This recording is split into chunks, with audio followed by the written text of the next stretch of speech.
Realms of Peril and Glory. Explore the mechanically magical vistas of Vale, the paranormal mysteries of liminal London, and the cyberpunk chaos of Cyborg. Search Realms of Peril and Glory to find out more. Greetings, adventurers. Today we're excited to introduce you to a new story, Dark Dice, a horror podcast that blurs the line between actual play and audio drama, where the story is determined by the roll of the dice. 6 adventurers embark on a journey into the ruinous domain of the Nameless God. They will never be the same again. One of the players is not what they seem after a doppelganger, a creature that can assume the form and voice of whatever it kills, infiltrates the team. As the players are picked off and replaced one at a time, can they figure out who the monster is before it's too late? Can you? Here's a quick example of what our show sounds like. The shambler with the jar of liquid inside of him. Soren Arkwright let loose an arrow that cracked the glass, passing through the spine of the creature. The shambler still managed to maintain its forward momentum, but stumbled as it eagerly tried to bite and swipe at Soren, landing near his feet. As Jeff Goldblum has now joined our cast, Dark Dice is available however you listen to podcasts.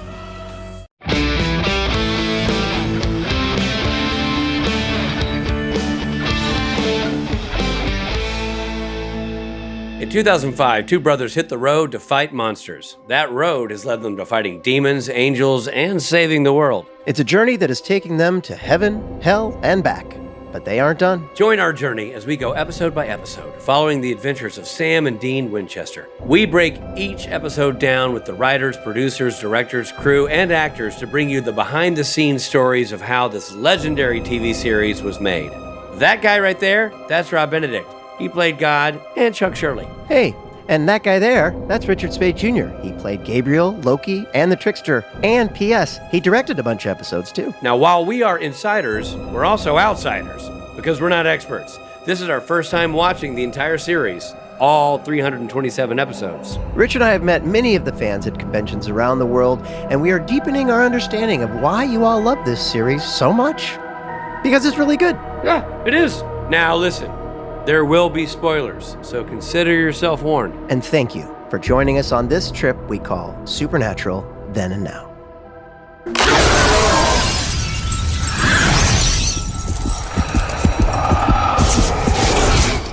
Hi, everybody. This is Rob Benedict. And I'm Richard Spate Jr. Yes, he is. And we are talking about Season 6, Episode 19, Mommy Dearest. No, just call me Richard Spate Jr. That's a weird nickname. No, calling you Mommy Dearest. It's right here in the notes. Ew, barf. Hey, Rob. Rich. You know what I hate? What? Wire hangers. Yeah, there you go. No wire hangers. Yeah.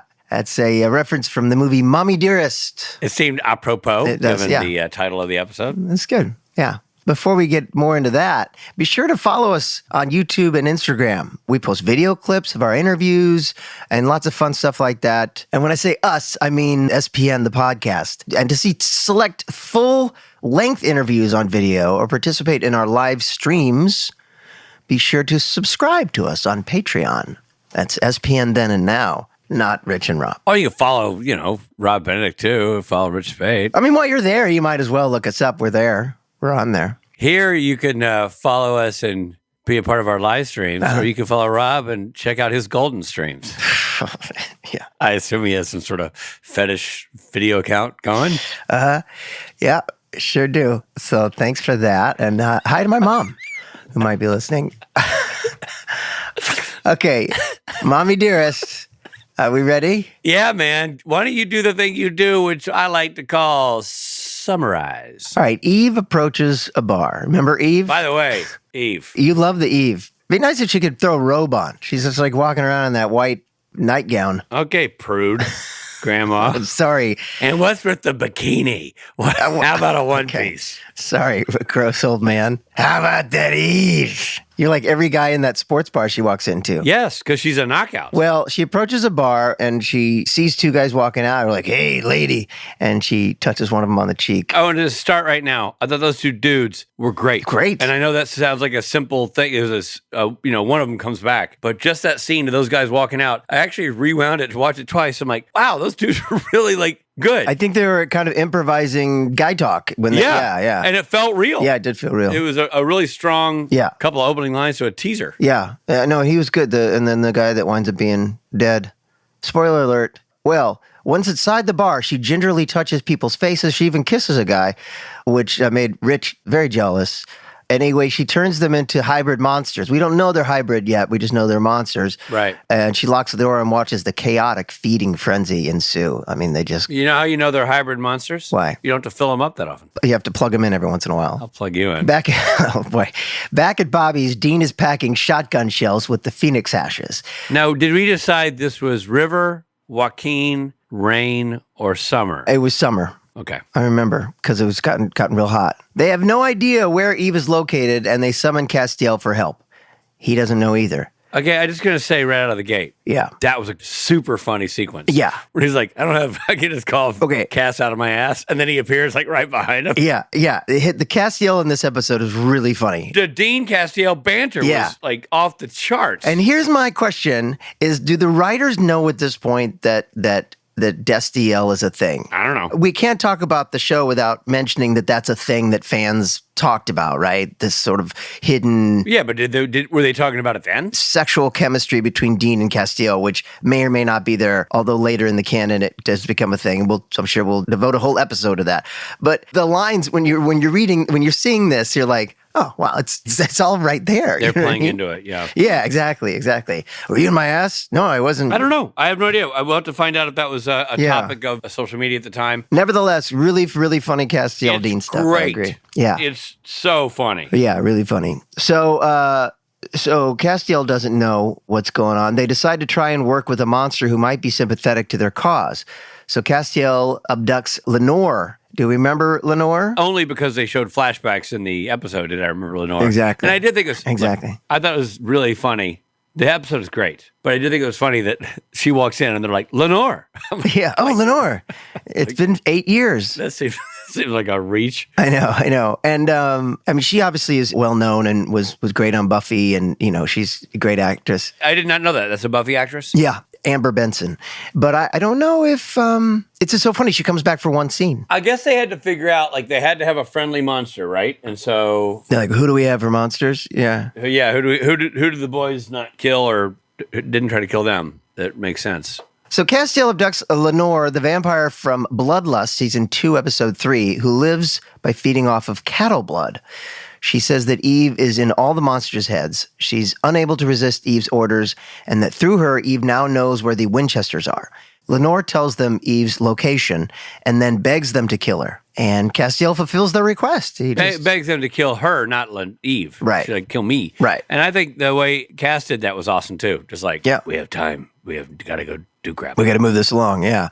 And then he zaps them all to Grants Pass, Oregon. A little nod, Oregon, where I got everybody, Oregon. Yeah, he loves his Oregon. Yeah.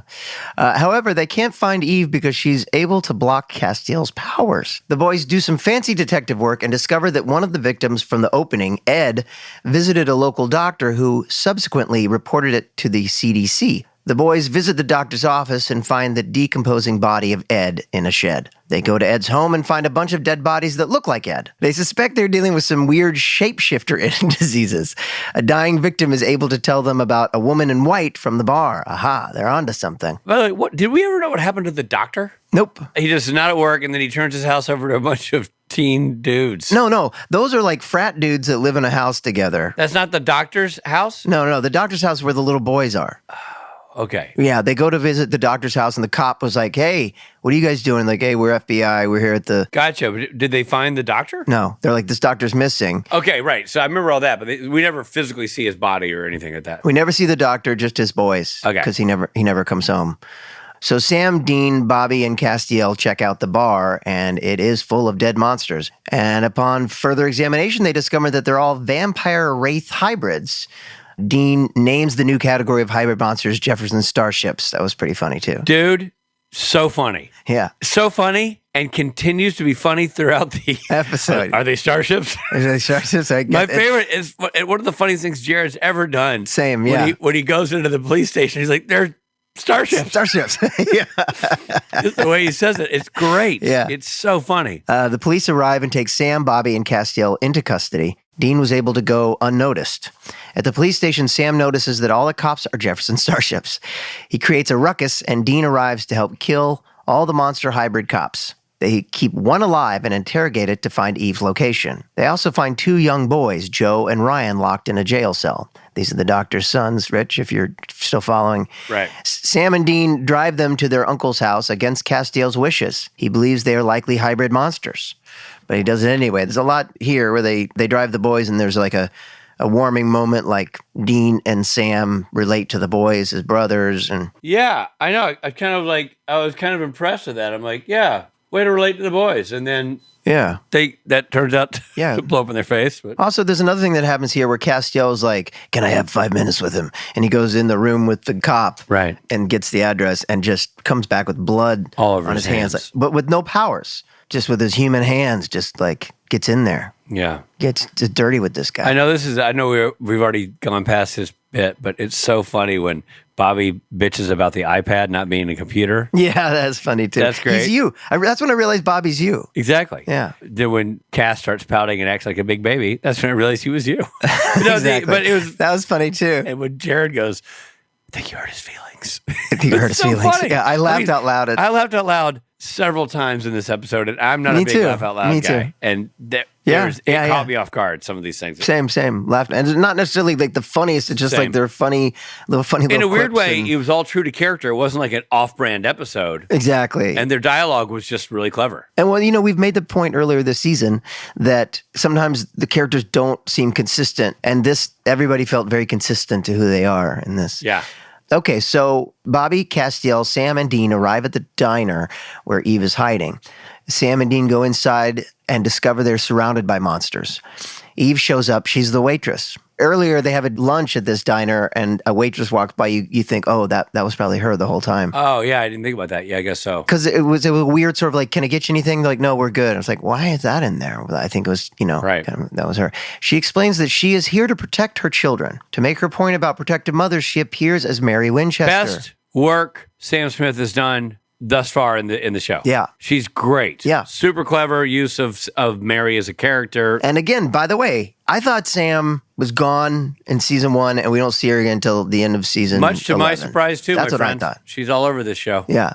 She says that Crowley, who she says is alive, is after the monster souls in purgatory to feed his war machine. She wants to turn all humans into monsters so that hell is denied more souls. The young boys, Joe and Ryan, are key to making that happen. Eve tries to appeal to the brothers to work with her. Dean tells her to bite me. She does, but it's a trick. Dean ingested phoenix ashes with a shot of whiskey, which causes her face to melt, and she burns from the inside out. Again, great bit. You know what I mean? Good effects. Goo from the head. Well, good effects, but also good story bit. And when Dean is sitting there egging her on, and you can see Sam and Bobby kind of going, what's he doing? He's just provoking her.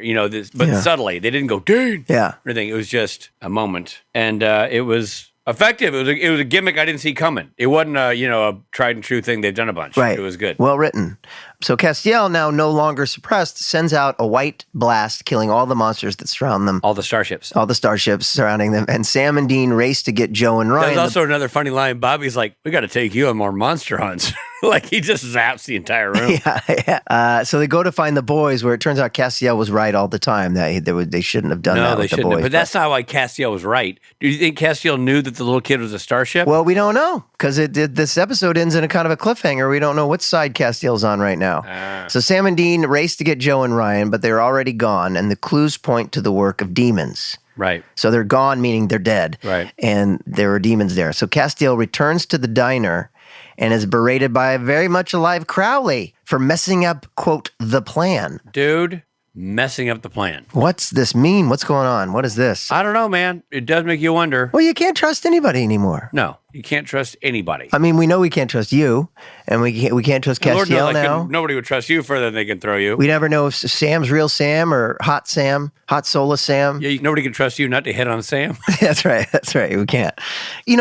This episode makes me makes me look back at the season and go, man, we've come a long way in this season. Well, I just think Adam Glass and John Showalter just did this season a solid. This is not the only great episode of the season, but certainly It's up there. It's a great one. Yeah. And it brought a fair dose of the old school season 1 and 2 violence back in with some of the classic Dean, Bobby, and Sam banter, Castiel banter, like just great, Funny. witty dialogue with a clever story. Super strong performance by our very own Sam Smith, and gosh darn it, Julia Maxwell. She plays Eve, and she's great. Yeah, and I looked her up, and I didn't notice her from. She worked a lot. I think she still works, but I thought for some reason maybe she was on a show or something, but she's not.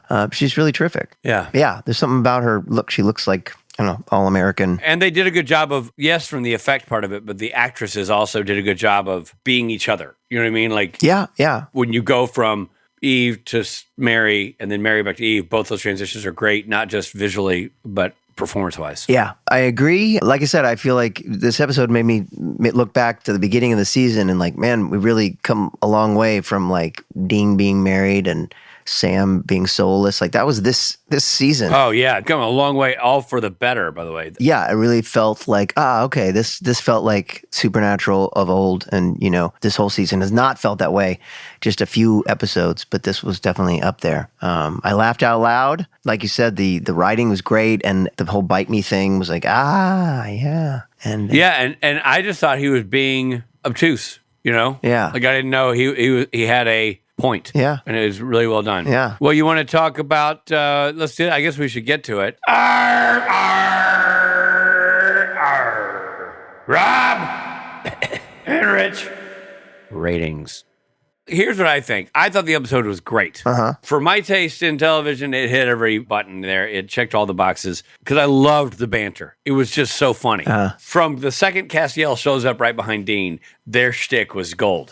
And Sam's reacting to it as like the hapless brother who can't control his other brother and their relationship with Dean. It was great. I just thought it was super fun. And I thought Bobby's stuff was in there. Bobby wasn't as curmudgeon-y as he is sometimes. His bit, like covering for the FBI, was great. You know, like, as they swap notes down at the station. Yeah. You know. Yeah. And the guest stars across the board were great. Aside, you know, there's some name brand performers in there and some returning people. But, like, again, those two dudes, and then the two dudes in the bar, everybody was just really solid. Oh, and the two young kids, the guy, Joe and Oh, yeah, those boys were Ryan, great. were great. Yeah. They were great. And it was very touching to watch Dean react to them being brotherly, and Yeah. it was all great.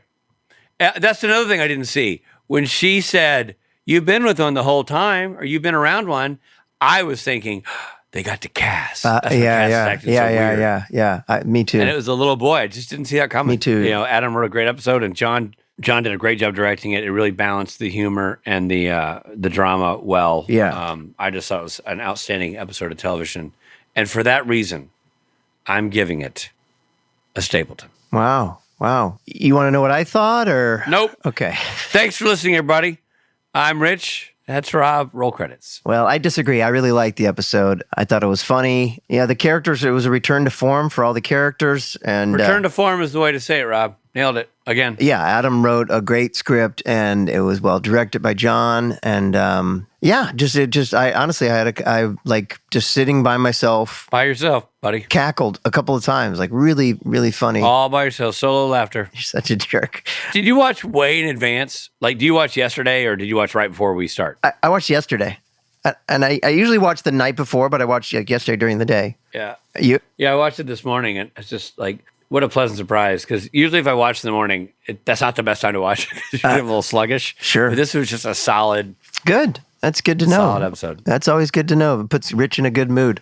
You know, it's a good episode. So, Yeah, Adam Glass. yeah, I'm gonna give it. I'm gonna give it to Kenny Loggins. Solid.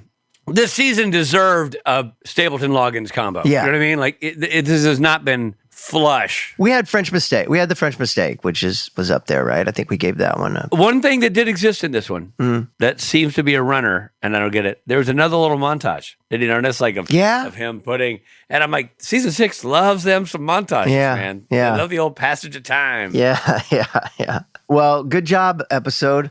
for being so good. Everybody involved, give each other $20. Well, right now we have our interview, and it's with our very own Adam Glass, who he's always such a treat and Such a treat. good buddy of ours. And so we're excited to talk to him and to play it for you. I'm really glad that we're interviewing him too after just lauding praise on this episode too. I know. Always awkward when it's the opposite.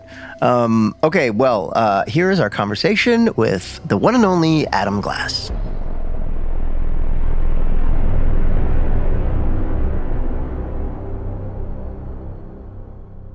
Dude, we're stoked to have you here. Aside from the fact that you're a friend of the show and friend to us, this is a great episode of television, man. This was just an It was a really absolute well done blast. episode. I watched it last night, and I'm sure you guys are doing the same thing. You go back and you sort of forget and you rewatch it, and you're just, and I know we've talked about this before, so fucking proud to be part of this show, because the quality of television that we were doing was just, the bar was so high on a network that no one took really serious. Yep. And it's going to stand the test of time. I too, I was like, oh my God, as the episode was playing, I was like, I remember that opening and I remember this and I remember that. And, and you're just like, just blown away. And Serge just made the show look so amazing. Yeah. And you got paired with John Showalter on this one. And had you worked with John before? Yes, on Cold Case. So I knew John from my Cold Case days. Hilarious. And Your Cold Case days were before Supernatural for you. yes, sir. Right. Wow. So Okay. I was a comedy guy because, as you all know, I'm hilarious. Not only was a comedy guy, here was my joke all the time. I was doing black sitcoms. Right. I remember you telling us Right. that last time. That's hilarious. And I created All About the Andersons with a little actor named Anthony Anderson. Right. And I literally was like, sitcoms were dying and I was sort of evolving, and I didn't want to write dick jokes all night at 4 a.m. So, I had kids, I had a wife. I was like, man, I really want to get into 1 hour drama. And sort of, that's where I always loved that. It was always part of who I was. I was just a smart ass from New York. So I think I slipped into the comedy world and it was sort of easy for me. But as I always say, drama rooms are 10 times funnier than comedy rooms because you're not getting paid to be funny, right? Right. Where, comedy rooms are really hard. because Hardcore. Everyone's hardcore, man. And it's like, You're pitching your idea. yeah, what's funny? Everyone has a different opinion on what's funny, right? So, I mean, I always found those rooms to be hard. And I had done that. I did, for money, I think I said last time I had done this job, blue collar TV, and I had done a couple of different sitcoms and comedy rooms and had a great mentor, sort of a legend in the business. We turned around and when I got finally into drama, I had done a show called The Cleaner, which was my first show. Then I did Cold Case. So I had like 4 years of these shows before I came into Supernatural. And by the way, I think we all posted on Cold Case that I got to work with. My first director I got to work with was Janelle Schwartz, who just passed away. Wow. Yeah. Yeah, who created one of my favorite movies of all time, and Somewhere in Time. And I was, Oh, with Christopher Reeve? oh yeah. I love that directed movie. I had no idea. I didn't know he did Jaws 2 also, which was in your post. Oh yeah. Wow. For everybody listening, directed several Supernaturals. He directed one a few episodes ago in season 6, I think was his first one. And then he also directed our episode of Criminal Minds that you wrote. Yep. That's how Rob and I met him. And that's when we met him. Yep, you met him because I took him everywhere with me after Cold Case. Everywhere I went, I was like, gotta hire this guy. He was great. He was amazing. He was as a baby, he was born in France during occupied Nazis. Wow. So, and he was Jewish. So they had to literally put him on a train when he was a baby and get him out of the city. Wow. So he was on the run from the moment he was born. Amazing. And just had such a life and such an adventure. And he was just so French. Yeah. He was the only guy I know who could walk in the room and every single person didn't care. He would just enchant them, and he was this little man and he'd say, hello, my pretties, and he would just like walk in and do all these things. And I don't know anyone who didn't love him and wasn't charmed by him. But people like him, people like John Showalter, I had met them all before I got to Supernatural. Gotcha. So John, another guy who's still with us, thankfully, and is just such a talented, amazing director. We love John, yeah. The combo is perfect on that. I mean, it's one of my favorite episodes, certainly of this season. If not, like it would go in my list for the show episodes I've seen so far. The banter is so funny. It's funny. It's really funny, it's Adam. so well done. You're talking about the comedy. This is funny without trying to be funny. Yeah. And listen, again, I mean, I think last time I was trying to sort of pull the curtain back a little bit, sort of the secrets of any show. We had a real, the few of us that came in that season, we were coming in to a very established show. with very established writers. And it was really Sarah's first chance to sort of run a show, but Eric was still around. So I always want to be transparent, honest, because it was different for me too, coming into this, different place. I had sort of worked very differently. And, Sarah did a lot of rewriting. And I remember at first being really sort of taken back by, I was like, oh my God, like, did I suck? Did I not do a good job? But they were really trying to teach you how they wanted to. I remember one of the first notes Eric ever gave me is like, you're writing these guys like they're Southerners. Because, I have a little Southern in me. Right. And he said, they're not Southerners. He goes, and I remember him saying like, yes, they run around in cars in the woods and listen to rock and roll, but, these aren't Southern guys. And again, it was like learning the show and learning how to write it so that by the second, third season, you're writing and your scripts are maintaining more and more. But it's funny. And in it, I see a lot of me. And in the show, in the episode, 25 Buckley Street is the street I grew up on. Oh, wow. Marshall Todd is one of my friends. A couple of the jokes are my jokes. And that's what we do, especially, again, us do it. You go through a script like I'm sure actors the same way, right? You get script and you look for your lines. Yeah. Writers, we do the same thing. We go like, oh, what stayed? Right. Circle it and all that. But because you're part of the break, and the break was so personal because you were one-on-one. So I'm sitting in a room alone with either Eric or Sarah for like a week,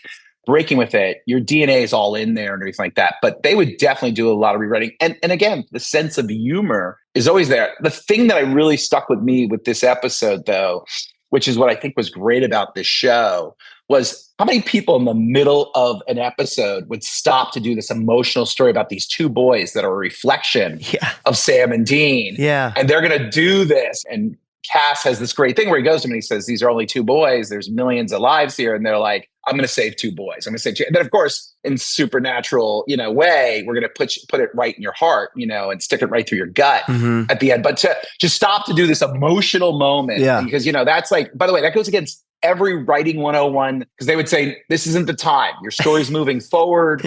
You've got this story going on. You got to keep moving forward. You do not stop to take this big emotion. And we do. We take this big thing. And we remove our two leads from the storyline and hand it off to two supporting actors to sort of carry the A story at that moment. Yeah. So again, and this goes back to, I think, Eric's DNA of the show. He, if you know the rules, you can break them. And Eric was constantly breaking them. And again, what made this show so amazing. Well, it works on every level. Let me ask you this then, to your point about the ideas that showrunners kind of get in there and do a polish. How much of that banter is you? Yeah. So again, I see parts that are me and I see parts that are completely like Sarah's rewrite. You know what I'm saying? And it's so funny. I remember it, but her rewrites were helping us learn how to write the show. So that in later seasons, as you move on, you went from, 75% of my script got rewritten. 50% of my script. 25. Oh, wow. They barely changed any lines. Right. It just started to go on. And by the way, that's the craft. Right. Not to sort of get down on, I just think everyone learns differently, right? So I came up, I would say, more in the old school tradition of really learning your craft, knowing you were going to get rewritten, knowing that you were going to turn around and sort of learn that way. Also, getting thrown on set, sort of producing your episodes. Right. Where I think, this is where I feel bad for this younger generation. None of it's their fault. It's just the system has changed. So, by the time I was a supervising producer, because I came up the old fashioned way, I could go probably at least co-run a show by then, where these kids today, they're not getting sent to set. They're upset if they get rewritten. Wow. And they don't really understand the process. And then I think once they finally get their opportunity, they're being set up to fail, not to succeed. And why are they set up to fail? Because they haven't been given the runway to take off into the air? Yes. Listen, I'm sure you feel this way about actors, right? Yes, my son's an actor, so I tell him this. 1 out of every 1,000 is that magical unicorn who just has that gift. You know what I'm saying? And the rest of them have to learn the craft. Right. And I've seen it, and I'm sure you've seen it. Somebody just shows up, has no experience. You're like, holy shit, they're really good. But most people need to sharpen that tool. Right. Yeah. And really, really learn it. Yeah. And I know, Rich, you're the exception, but outside of... Thank you. Thank you very much. At least he thinks he does. Thank you. Thank he you, thinks Rob. he is. It's about learning the template of the show is what you're talking about. Is it right? You're learning the template of the show. And I'll even give you the musician thing. It's like you come in and you're a new guy in the band. You got to learn the way the band plays the songs, exactly. right? Yeah. And performs. It's like... It could be a very specific thing. Yeah. Okay, guys, hold on. We're coming right back.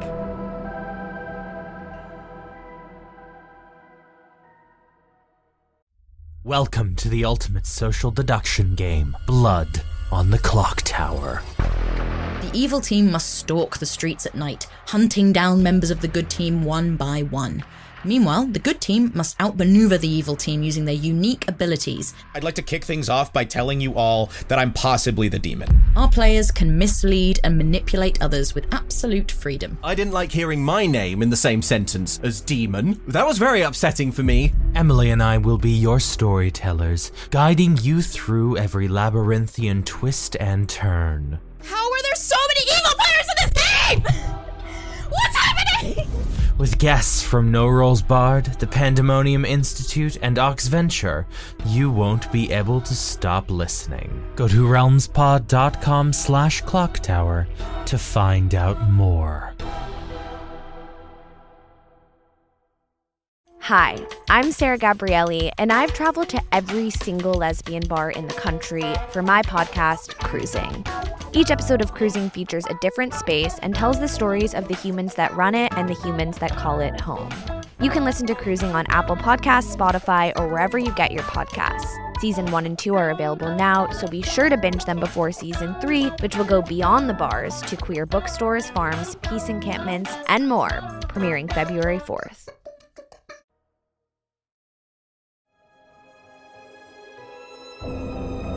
Hey, everybody. Thanks for listening. And now back to the episode.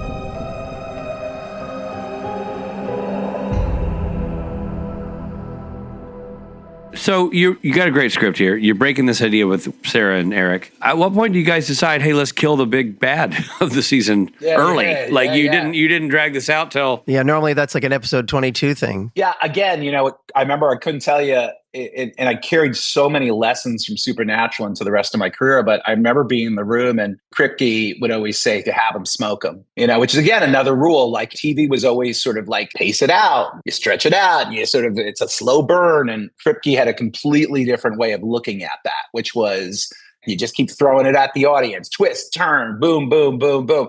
And I mean, I've adapted that in all my works when I do. And I've sat and done breaks and been like, oh, our ending's our second act break. And the writer's room wants to strangle you because you've spent a week breaking this. But in the middle of the night, I think about it and I'm like, oh, no, we should move that up. And there's more story to be told here and, all this stuff. Right. But, his instincts were dead right. And I think I talked about this on the last show. Eric had learned from his experience, and Eric was one of those, he was that unicorn who got breaks early because he was so smart and didn't sort of come up the old fashioned way. But like got in there and really had the tools to do it. But I think in that had sort of natural instincts about television, was such a television kid. What I love is he always talks about the pitch of the show, and the original pitch, and I'm sure you guys have heard this, was nothing what the show came out to be. But he would turn around and in the moment, they'd be like he could feel the room sort of shifting away from something. And he's like, or they're brothers, and they're driving around in the car. Right. They listen to Muscle Guard, they rock and roll. And they're like, oh, like he literally said he had sort of the rough idea of the show, but the show in the pitch would shift, based funny. Off of the reaction. That's funny. And sort of that's how he sort of fell into this and everything like that. But That's hilarious. Wow. That's why it sucks we don't get in rooms anymore. You got to feel out a room. Doing pitches on Zoom, it's a different thing, right? I just, the last show I was co-running was The Equalizer, and it was all Zoom, and it was really frustrating because it was crazy because I was sort of boots on the ground in New York shooting with Queen, and I wouldn't meet some of the writers till like 8 months in when they would come to do their episode, produce their episode. And that show, I and Joe, who I was running the show with, we made sure the writers came to set and learned how to produce their episodes. And it was really great experience. But to your point, like there was no camaraderie. Like you'd learn so much, not just in the room, but you'd be sitting, like Supernatural was especially this way. I'd be hanging out with Robbie, or I'd be hanging out with Andrew Dabb or Jenny Klein, and you just bullshit about life, and then something comes up and you like run to the board and put it on, or you get everybody together and you stick them in a room together. Go, hey guys, we just came up with this. There was so much happening. Dude, that is so like tragically lost. And that's just, I gotta say, that goes across the board in any field. Not just writers. Like the office environment can be a productively social environment. Yes. Having a social outlet is part of being a productive human being. I mean, like, being able to not talk about work and BS about the game or life or spouse or whatever, and just have a connection with the people with whom you work. is a very changes the landscape versus just communicating with a robot, a face on a screen. A two-dimensional individual. And we only have so much time like this where I could see when people would start to shut off, like you got 2-3 hours and then people are just like, right. And you're doing this all the time. And you're like, you can't help it. It's a lot like to your point. Again, I always use, I'm the king of metaphors, as my kids will tell you to their dismay. But it's like, imagine if you guys had to jam on this and you never got in a fucking band room and you just had to turn around and like play on, something would be missing. The heart and soul is missing. And the fun. I mean, I would imagine there's a certain amount of like camaraderie brings a lot of joy to the workspace, and a support system that just isn't there when you don't walk out of a room, you just power down a computer. That's a different kind of vibe. Yeah. And listen, there definitely, and I don't think I'm stepping out of line to say there were also people who probably would prefer this. They weren't great sort of around people, but being around people really opened them up. Andrew Dabb, when I first met him, he's a Mormon kid from Utah who really didn't, but I watched him blossom and really become like the great human being that he is now, and that took him going to an office and learning to trust and open up to people and talk to people and really get out of his shyness. You know what I'm saying? Also, you're talking about other stuff. You're talking about your marriage, you're talking about your kids, you're talking about life, which by the way, all goes into the show. You know what I'm saying? Yeah, totally. You can't help but even watching this episode, all the dynamics that you see happening between the boys and you see happening between, Cass and Dean, like those are all things we're pulling from our own lives too. I couldn't help but, and I said this last time when I was on there, I couldn't, I got a lot of crap online about, he's a Dean boy. But I was an older brother. I really related to Dean. I really felt like my job in this world was to take care of my younger brothers and sister.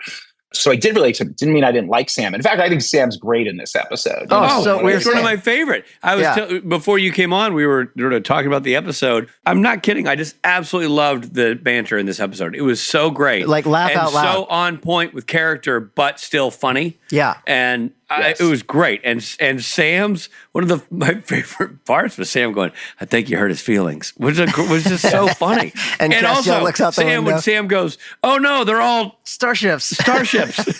Like, it's laugh out loud funny. The starship joke is funny when it happens, but the fact that it becomes a runner just elevated it. It was great. That came out so. Again, I know other people probably talk about the process. So we would get together for a week or two in the beginning of the season and we'd all gather and we'd talk. And then, the first week was really just Eric talking about the myth arc and Sarah talking about the myth arc and sort of like what we're thinking for the season. Right. And then we would start to sort of and then we'd pitch our episodes and then they would go off and decide, okay, you're doing this, you're doing that, you're doing this. And that Starship Runner came up in the writer's room. And I remember Eric, we were literally trying to think of like, what is the worst rock and roll sort of metaphor? Because again, we were also all huge, and we'll talk about this in a minute. The music of this episode is great. Amazing. Like the needle drops that we got. You got hot chocolate in there. I mean, come on. Right? Like I always was blown away by the needle drops we got on this. Yeah. It's absolutely amazing. And which leads us to a different thing. Like I remember on Cold Case, we had great needle drops, but we never got the rights. So, because, forever people like, I can't find Cold Case. And that was because we never got the rights for them for syndication, where Supernatural did that in the same studio, by the way. Wow. And for whatever reason, Cold Case couldn't do it. Supernatural did. And that's why you kept seeing Supernatural, thing like that. Yeah.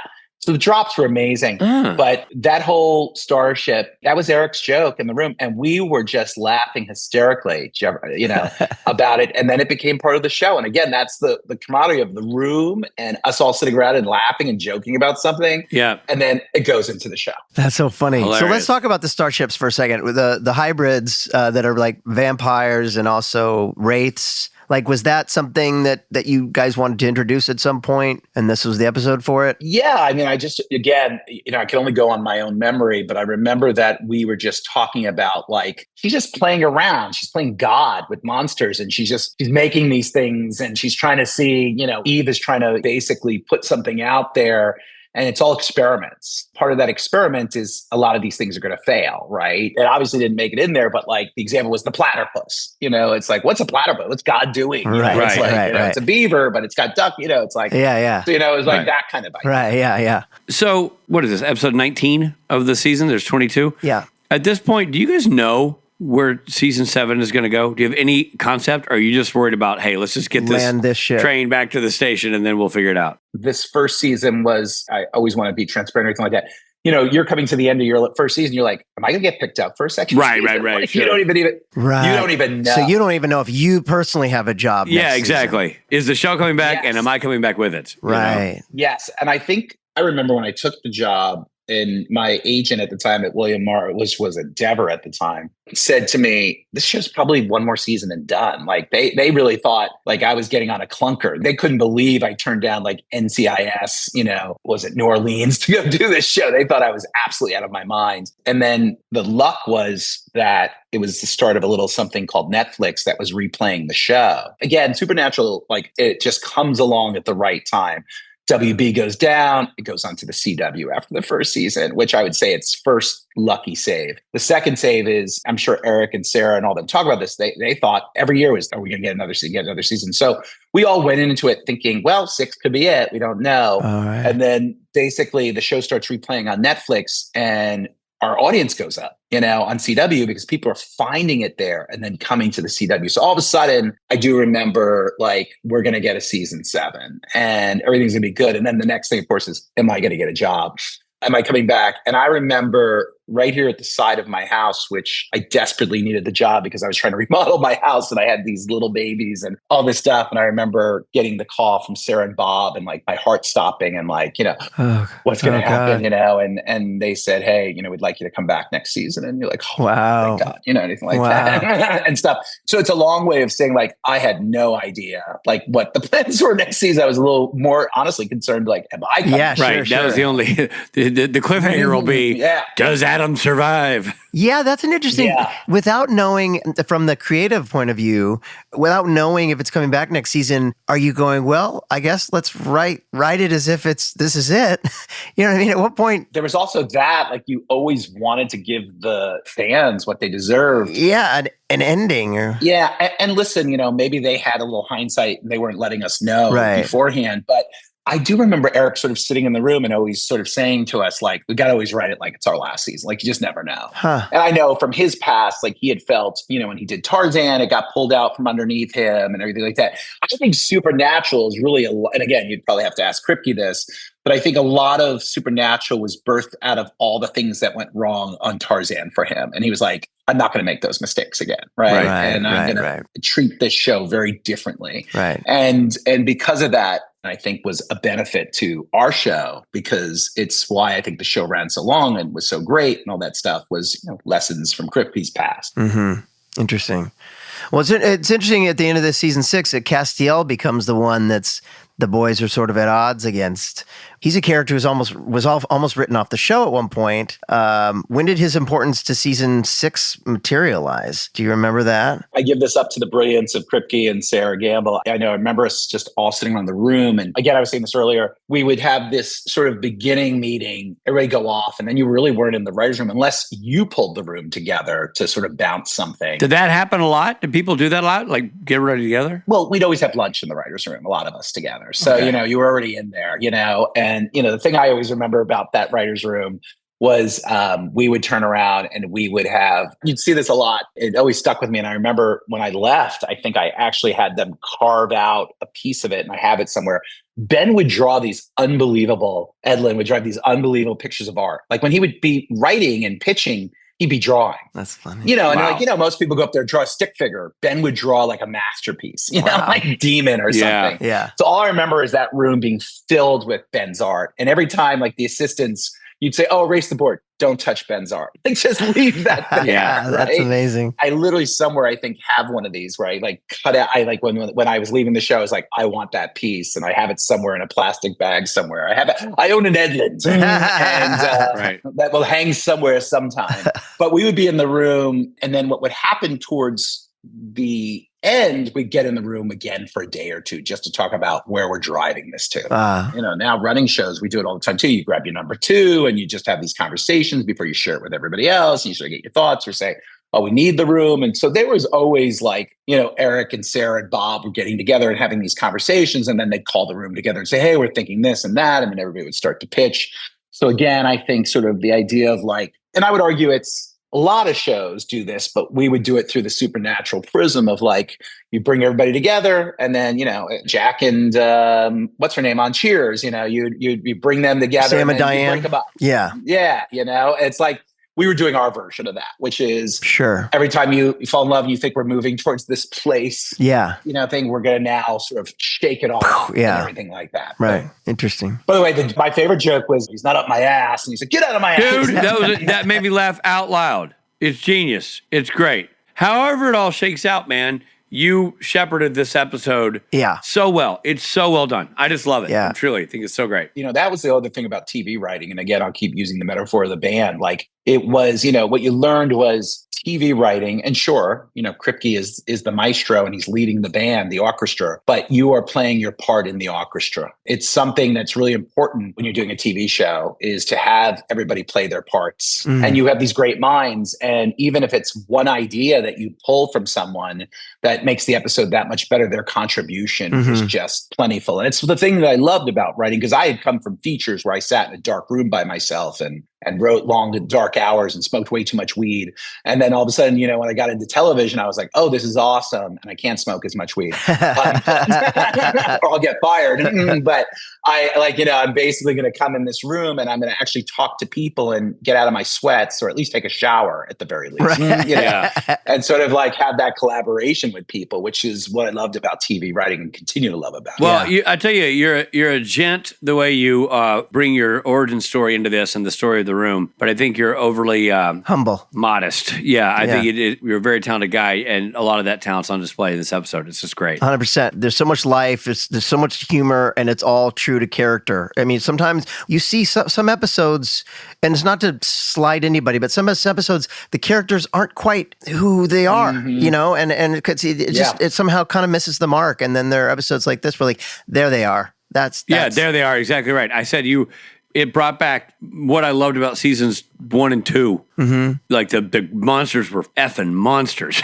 Like they were grisly, destroying machines. The big bad was bad, and the dudes had to do what the dudes did, along with the banter and everything else. Like it checked all the boxes. It was just really, really good. Yeah. And the needle drops. I mean, the whole thing. Showalter's directing, the sound design. Like it's one of those episodes where it all came together. And it looks just 100%, 100%. Shot beautifully, lit beautifully. And again, I'm sure they've all talked about this before. And the CW always thought the shit was too dark. They were always like, wrong. Can you brighten it up? No, they were absolutely wrong. I hold that show up look-wise to anybody. I can't tell you how many people, have said things to me about the show, other showrunners, and I send them an episode and they'll call me back and said, wow, I had no idea. Not only is it good and they're great, it looks amazing. Dude, there's an argument to be made that the show only survived as long as it did because it was on the CW. Because the bar was slightly lower, because it was the bastard son of TV, the network was, so you could, like,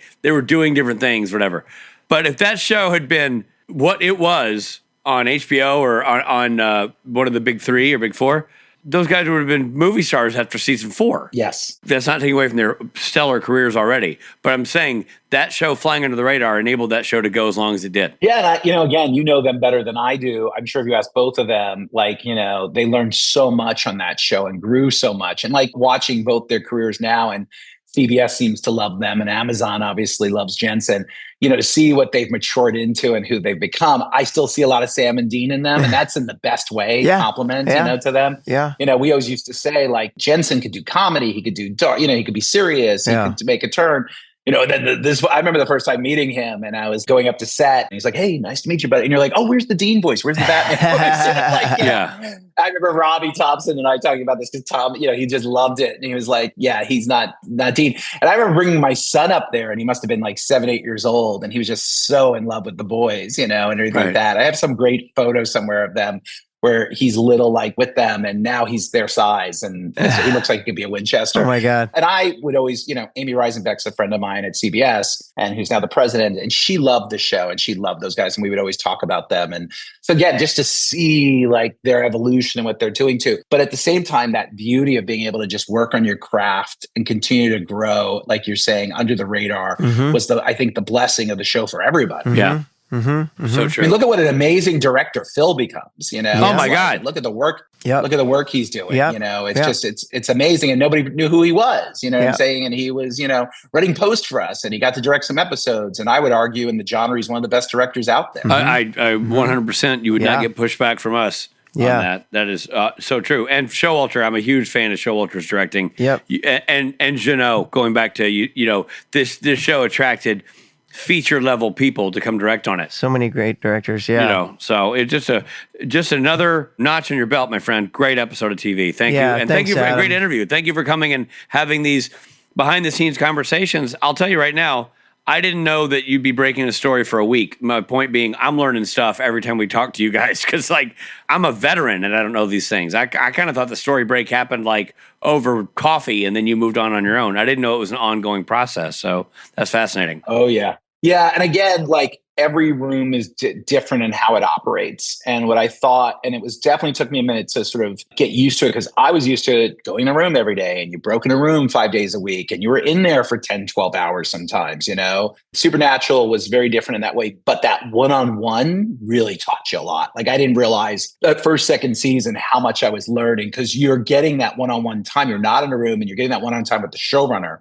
And especially someone like Kripke who just, you know, really was a master of how to do these episodes. And, you know, what I would call also a hybrid, you know, you're doing sort of like Monster of the Week with a big overall myth arc, which is the other reason I think the show lasts so long. Right. Because either people love the Monster of the Weeks or they love the mythology or they love both. But, you know, and I think Kripke has said this before, and if I had been in the writer's room, honestly, I probably would have said, you know, oh, I don't know. But the heaven and hell also saves the show and bringing in angels and demons and, you know, it just takes the show to a whole other level, you know, and I definitely would have been one of those guys like, no, that's different. This is a monster show, you know, I would have been wrong. I would have been 100% wrong, but they had an instinct to go that way. And I think it also is why the show, and then, you know, bring Misha in and, you know, like cast just takes show to a whole other level. New dimension. Yeah. And that could have been a jump the shark decision, but it ended up being a massive asset. Yeah. Couldn't agree more.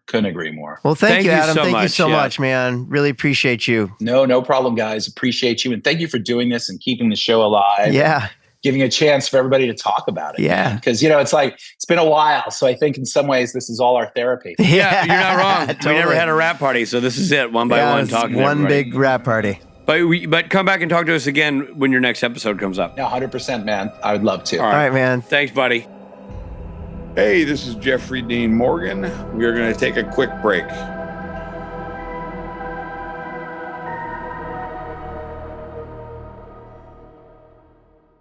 If you are caught up in the Barbenheimer frenzy, if you love ranking the Mission Impossible films, if you are just an all-around movie fan, I have a podcast for you. Hello, I'm Amy Nicholson. I'm a film critic who writes for the New York Times, and I am also the co-host of Unspooled, the ultimate movie podcast. Each week, my co-host Paul Scheer and I unspool famous films to see if they're truly all-time classics. From the original 1984 Karate Kid to Children of Men to more recent pictures to Dune, yes, to Citizen Kane, we cover it all. Listen to Unspooled wherever you get your podcasts. Hey folks, we're the hosts of Comic Sans, the podcast about comics for those who are sans knowledge. I'm Yen. And I'm Nat. Comic Sans is a show for people who are new to comics, like me. And people who love them, like me. I make Nat read some of my favorite works in the medium, including Saga, Daredevil, and The Flintstones. And Yen talks about what makes that comic special. We've just launched Season 3 of Comic Sans, with new episodes every 2 weeks. And you can binge the first 2 seasons wherever you get your podcasts.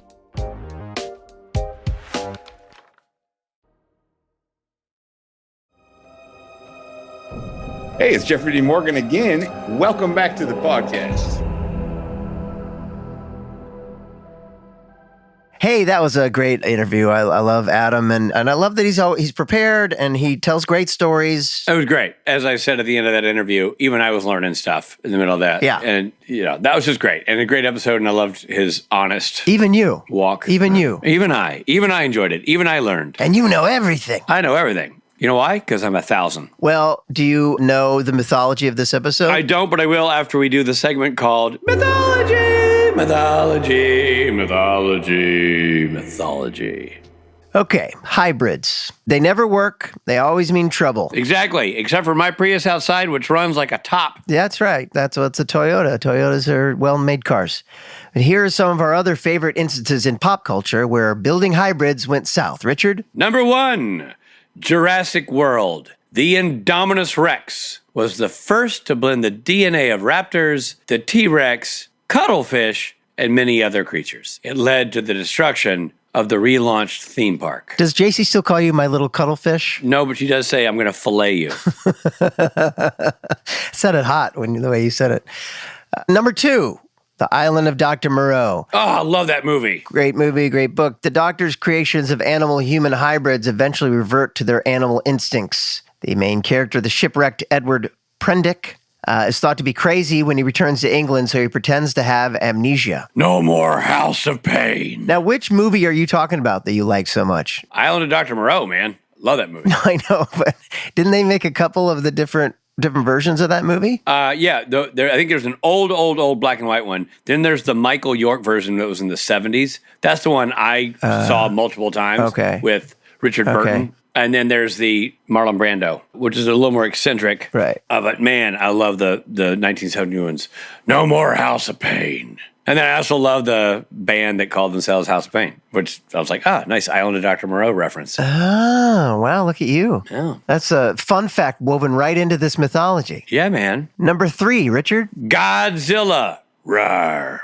Biollante is a rose, human, and Godzilla mutant hybrid Kaiju, who first appeared in Toho's 1989 film Godzilla vs. Biollante.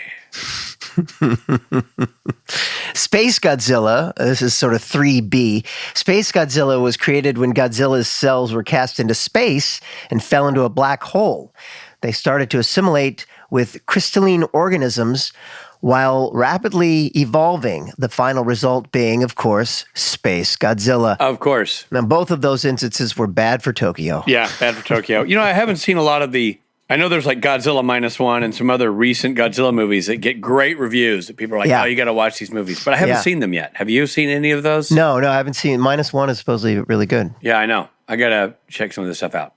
All right, you ready, Rob? Yep. This is right up your alley. Yeah. Because you've always been a Tapuss fan. So this plays right into your fondness for Tapuss. Here we go. Sharktopus. And the 2 sequels, Sharktopus versus Terracuda and Sharktopus versus Whale Wolf. I don't even know if these are real. Is this real? What's going on? I'd never heard of any of this. I know, what's the shark tornado? Sharknado? Yeah. Sharktopus. And Sharktopus versus Terracuda and Sharktopus versus Whale Wolf. I mean, I can imagine from the titles what it's about. Well, I bet you there's a lot of Tapuss in it. Yeah, maybe that's why we've never seen it. All right, well.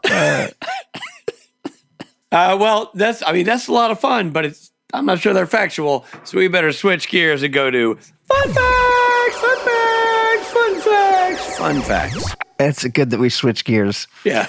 The name of the episode comes from the autobiography by Christina Crawford, which tells the story of her abusive childhood at the hands of Joan Crawford, her mother. It was adapted into a film starring Faye Dunaway and is nightmarish. It really is truly nightmarish. If you're a fan of wire hangers, do not watch that movie because they really get lambasted pretty badly. And also if you're a fan of children. Whatever. Pick your favorite. I feel like I heard at one point that maybe there were elements of that story that weren't true. Oh, who's to say? Right. Well, maybe Joan Crawford might have. There's a debate between Joan and her daughter. Sure. Mark Shepard, the guy who plays Crowley, was uncredited in this episode to preserve the twist that his character was still alive, which is really smart. Even I bought it. I didn't see his name in the credits, so I'm like, Yeah, but didn't he do that before? I feel like we did that before. There was another one where he was like, I don't want my name in the credits. I guess that was Mark's thing. Don't put my name in the credits. Yeah. The movie theater marquee of the town is advertising a film called Cornfield Massacre. In the episode Hollywood Babylon, there's a poster for Cornfield Massacre hanging in the producer's office. Ooh, nice. Wow. Nice. That's deep cut. When Bobby, Sam, Dean, and Castiel are sitting in the diner and Castiel realizes he doesn't have his powers, he woefully looks out the window. This wasn't scripted. Misha Collins forgot his lines. No way. Hollywood magic right there. Hollywood magic. And that's around where Sam says, I think you hurt his feelings. Yeah. And then, what's his face? Showalter leapt from his director's chair and said, it goes in the picture. Yeah. It stays in the picture. Yeah, and that's a great Showalter impersonation right there. Spot on. Well, guys, what a fun... Well, hold on, I got another fun fact. Okay. There's a fun fact that I thought you, Rob, would appreciate in the world of fun facts. This is my own fun fact that I'm bringing to the table. Wow. Much like Mark's credit, this fun fact is uncredited. It's a surprise. And also, much like your dumb notes, I brought a dumb note. Great. It is this. Ridge's additional fun fact. The song that plays at the end, Miracles, I believe in miracles. No, that's Hot Chocolate plays, but it's like, only you believe like I Jefferson believe Starship. it. Yeah. Yeah, I get the reference, but it's wrong because that song was by Jefferson Airplane. Before they changed their name to Starship. So the Jefferson Starship, although I know what joke they were going for, it was too early to be a Starship song. Right, and for those that were born after the year 1980 or 90, Jefferson Airplane was what the band was called in the 60s, and then they kind of reinvented themselves, rebranded as Jefferson Starship in the 80s and had a couple hits. But their golden era was in the 70s and 80s, as Jefferson Airplane. The early 70s Airplane, yeah. And then Jefferson Starship, though, they had a big hit, and then they were just Starship. Well, they had a couple of hits, like Jefferson Airplane loved, Want Somebody to Love, White Rabbit. Yeah. Some great songs, which I just read today that Grace Slick brought with her from a previous band. So they didn't actually write those songs. Grace Slick. Wow. Grace Slick, lead singer of Jefferson Airplane and Jefferson Starship. And not the original. There was a different woman who recently died who was the original female lead singer. She was only in the band for a year. And one, that's Grace Slick. Yeah. So Grace replaced that woman and brought with her the two songs that became the band's biggest hits. Got it. But there was the Miracle song. They had some other hits that were their own songs, and this very successful band there. Then they became Starship, and they had the song Jane, which was a hit, and some other songs. Mm-hmm. But then they jumped the shark and had that song, We Built the City on Rock and Roll, which was just a train wreck. Yeah. And sounded nothing like rock and roll. Big hit. But it was like, it just felt like the end of... We built this city. Yes. And maybe that was when they were just Starship. I think it was just Starship. Yeah. Another piece of trivia for you, Rob. Yeah. Because you live here in this neighborhood. Paul Cantor, Jefferson Airplane, one of the founding members of the band, many years ago in the 60s, had a fling with a French model, and they had a son was born from that gathering, and that son now runs Cafe Stella in our very neighborhood. Gareth is the one who runs that guy. He owns that whole block. Yeah. And runs that restaurant, and he is Paul Cantor's son. Because he's French, half French. He is his wife is his mother is a French. Well, and it's a French restaurant. Yeah, I know that. I mean, I know that guy he knows everybody. So, like, China Slick Cantor is his half-sister. Whoa. Yeah. Crazy. There you go. I brought some fun facts to the table. That's a fun fact. Those are fun facts. Good job, Richard. Thank you. Well, what an episode, guys. We enjoyed the episode. We enjoyed the interview. We enjoyed the fun facts. It was all great. It was great. This is a home run across the board. All right, everybody. Well, we'll see you at the next one. This episode of Supernatural features Jared Padalecki as Sam Winchester, Jensen Ackles as Dean Winchester, and Misha Collins as Castiel. Guest stars include Jim Beaver, Samantha Smith, Julia Maxwell, Amber Benson, Roman Podara, and Nathan White. And Mark Shepard, but don't tell anybody. Mommy Dearest was written by Adam Glass, directed by John F. Showalter. Editing by Anthony Pinker. Music by Jay Gruska. Executive produced by Robert Singer, Sarah Gamble, and Eric Kripke. The episode features the following songs: You Sexy Thing by Hot Chocolate. And Miracles by... Jefferson Airplane. This episode originally aired on April 29th, 2011. This episode of Supernatural Then and Now was hosted and executive produced by Richard Spade Jr. and Rob Benedict. Produced by Stephen Hine, written by Stephen Hine and Haida Holscher. And edited and associate produced by Trey Booty. What's up, Buddha? Music by Tim Wynn. The episode was recorded with the help of Sonic Fuel Studios. This podcast is from Story Mill Media. Follow the podcast on Instagram and YouTube at SPN Then and Now. Become a member of the podcast, why don't you, to get early access, chat rooms with other podcast fans, and video interviews at patreon.com/SPN Then and Now.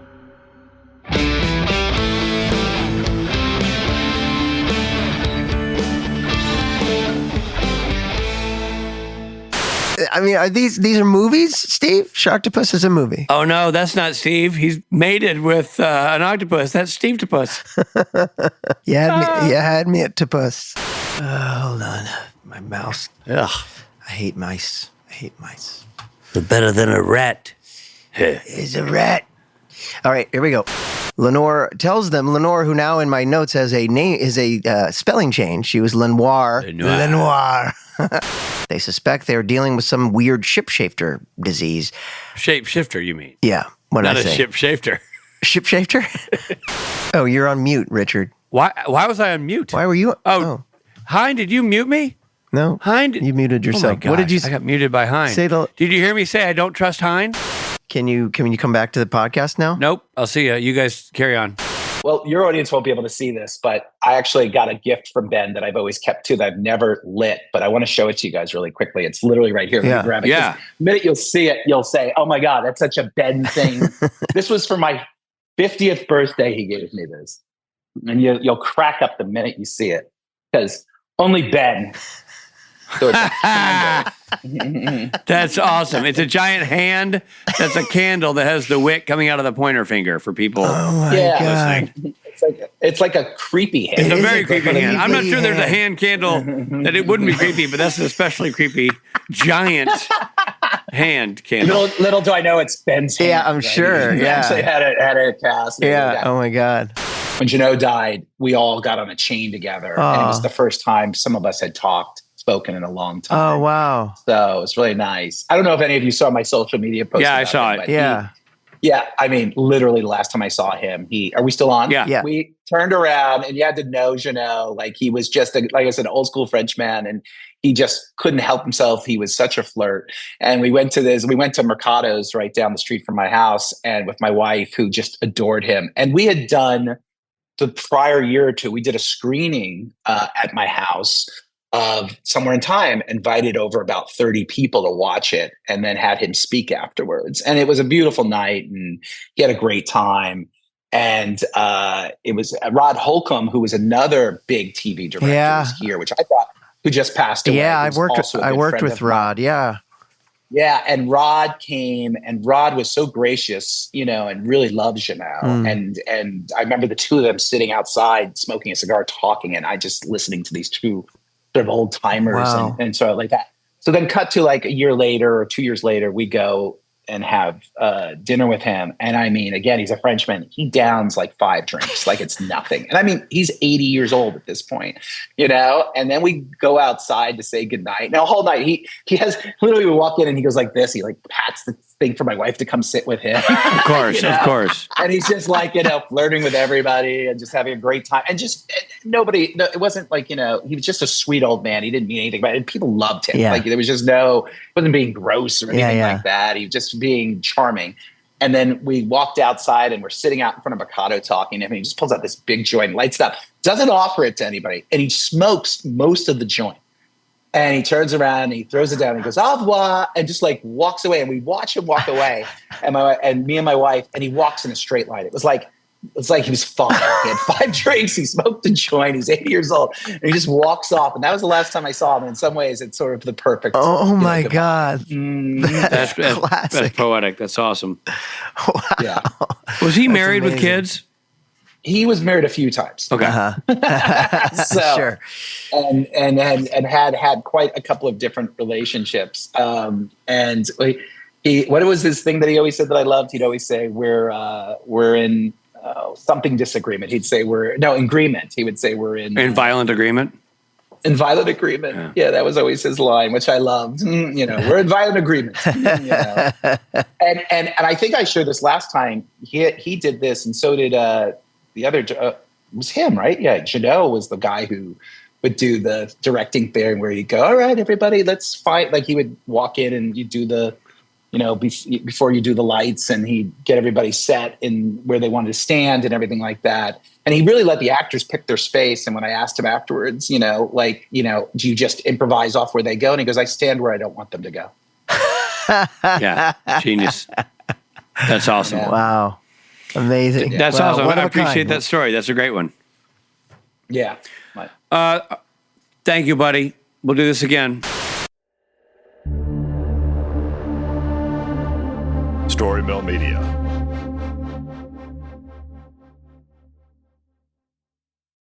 Legends. Long have legends inspired people the world over. For in legends, we see the worlds of the impossible unfold before us. Heroic quests, horrific monsters, gods, magic, tales of the valiant and the villainous. But more than that, in legend, we see ourselves reflected in the stories we tell. I'm William Stark. And I'm Omar Timsaw. And we are D&D Legends and Lore. Join us as we explore the fantastic lore of the world's most popular tabletop RPG. Suddenly, a beam of radiant light pierces the haze. Then, a powerful angel streaks down from above. She is pure beauty, fury, and zeal. Arashni, your sentence has been spoken by the Sildarine. For what you have done, you are declared demon. Be what you are, and go where you must. You can find D&D Legends and Lore on YouTube, iTunes, Spotify, or anywhere podcasts can be found.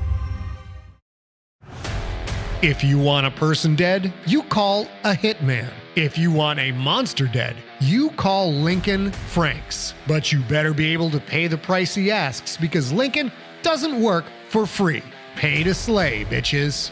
Slay Season 2 is the current season of Scott Sigler Slices, a fiction podcast with dark tales hacked from the mind of a #1 New York Times bestselling author. Slay is a foul-mouthed, monster-killing, drug-addled anti-hero story that's John Wick meets Buffy meets Breaking Bad. Slay Season 1 is complete and waiting for you in the feed, as is Scott's short story anthology, Blood is Red. Scott Sigler Slices is the world's longest-running fiction podcast, 19 years and counting, with new episodes dropping every Sunday. Get Scott Sigler Slices on Apple Podcasts, Spotify, or wherever you get your podcasts.